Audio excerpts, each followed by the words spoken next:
Glória a Deus!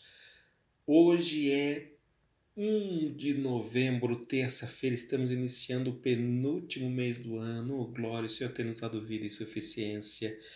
E o tema do devocional do Peregrino Rumo ao Céu de hoje, o erro primário do profeta Jonas. Uma das mais conhecidas narrativas do Velho Testamento, com certeza, é a do profeta Jonas. Vamos ao erro primário do profeta. Lemos a missão que Deus lhe deu. Veio a palavra do Senhor a Jonas, filho de Amitai, dizendo: Dispõe-te, vai à grande cidade de Nínive e clama contra ela, porque a sua malícia subiu até mim. Jonas, capítulo 1, verso 1 e 2. A missão que Deus deu ao profeta Jonas não era das mais fáceis, devemos reconhecer. Ele deveria ir a uma terra inimiga do povo de Israel e dizer que a malícia da cidade havia chegado a níveis insuportáveis e por isso Deus traria juízo à grande cidade de Nínive. Parecia uma roubada. Porém, Deus não coloca ninguém em roubada. Bastava Jonas confiar em Deus e isso lhe guardaria, né? Bastava Jonas confiar que Deus lhe guardaria nessa missão. Bem, Jonas ouviu a ordem de Deus e tomou a seguinte decisão, vejamos. Jonas se dispôs, mas para fugir da presença do Senhor, para Tarsis, e tendo descido a Jope, achou um navio que ia para Tarsis. Pagou, pois, a sua passagem, embarcou nele para ir com eles para Tarsis, para longe da presença do Senhor. Jonas, capítulo 1, verso 3. Jonas não gostou da missão que Deus lhe havia dado e por isso, em vez de ir para Nínive, ele pegou um navio para o local mais longe possível, que era para Tarsis, que ficava a 4.000 quilômetros de distância. Ou seja, ele foi para o local mais longe possível. A narrativa é clara em dizer que Jonas fez isso para poder ficar longe da presença do Senhor.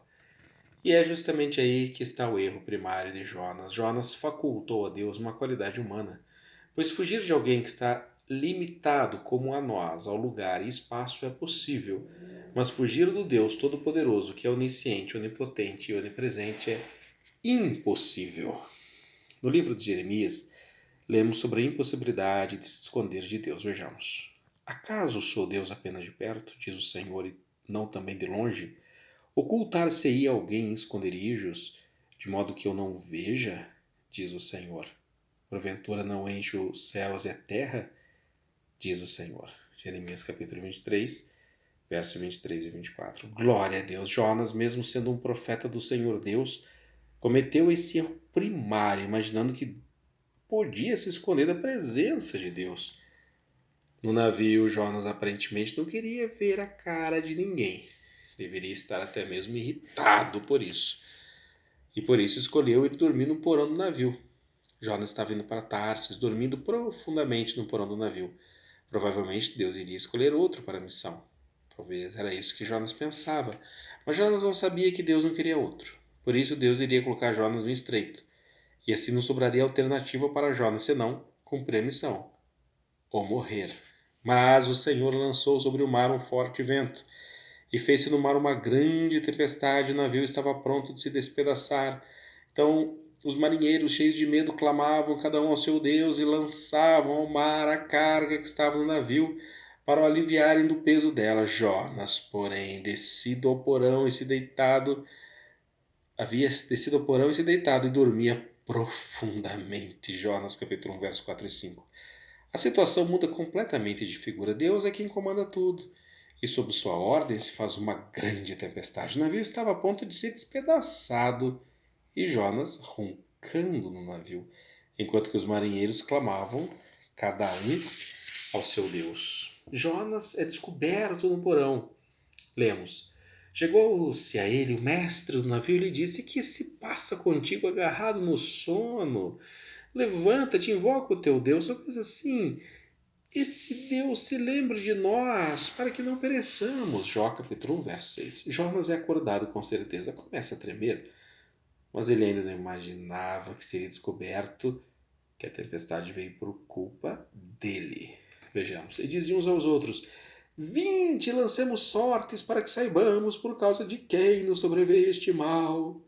E lançaram sortes e a sorte caiu sobre Jonas. Jonas capítulo 1, verso 7. Alguém teve a esplêndida ideia de lançar sortes para ver por causa de quem veio a tempestade. Jonas, quando viu isso, deve ter ficado temeroso e o pior de tudo, não tinha agora onde se esconder. A sorte foi lançada e bingo! A sorte caiu sobre Jonas. Talvez Jonas por dentro estivesse dizendo como a hiena Hard de um antigo desenho animado: "Ó dia, ó azar."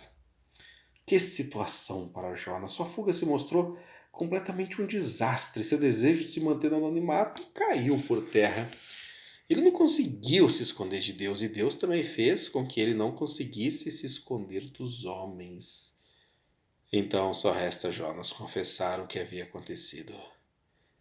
Para aqueles homens que serviam a vários deuses, vejamos, ele lhes respondeu: "Sou hebreu e temo ao Senhor, Deus do céu que fez o mar e a terra."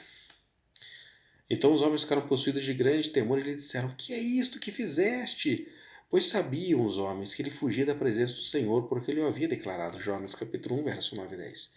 Os marinheiros, que nem sequer conheciam o Deus verdadeiro, deram uma grande lição em Jonas. Eles, quando souberam da história, ficaram atemorizados e repreenderam a Jonas, dizendo: "Que fizeste?" Aqueles homens entenderam o absurdo da postura de Jonas, se mostrando assim mais sensatos que o próprio profeta. Jonas, em meio a toda essa situação, toma uma atitude corajosa. Pede que seja lançado ao mar. Era a única saída. Aqui temos que admitir que Jonas foi extremamente corajoso. Isso mostra que Deus não o chamou à toa. Jonas tinha valor. Valor este que o próprio Jonas tentou esconder, mas Deus o colocou numa situação sem saída para que ele cumprisse sua missão. E levantaram a Jonas e o lançaram ao mar, e cessou o mar da sua fúria. Jonas capítulo 1, verso 16. Parecia o fim de Jonas, mas era apenas o início. Deus colocou Jonas no estreito, mas esse estreito não era para destruí-lo, mas dar uma grande lição. Lição esta que serve para todos nós.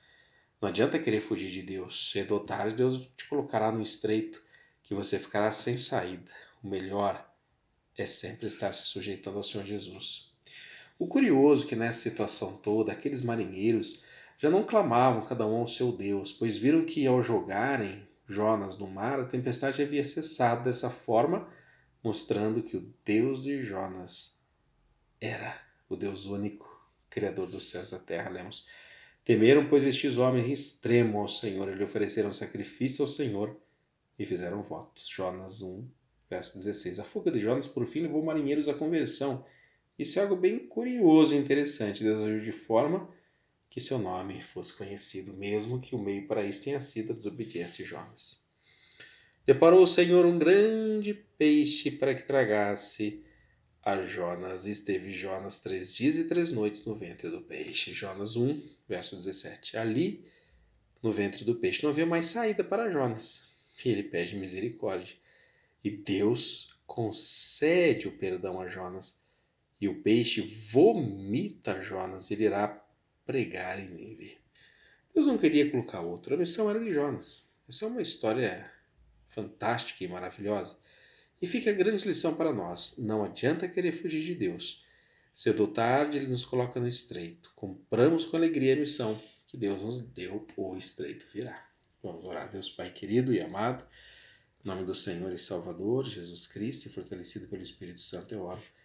Deus Pai, Tu és tremendo e ninguém pode impedir Teus projetos. Obrigado pelo Teu amor e que possamos ver em Tua chamada não uma roubada, mas sim um grande privilégio de ter sido escolhido e chamado por Ti. Que se cumpra os Teus planos no viver de todos que Te buscam. Obrigado, Senhor Jesus. Em nome do Senhor e Salvador Jesus Cristo, eu orei. Glória a Deus. Amém.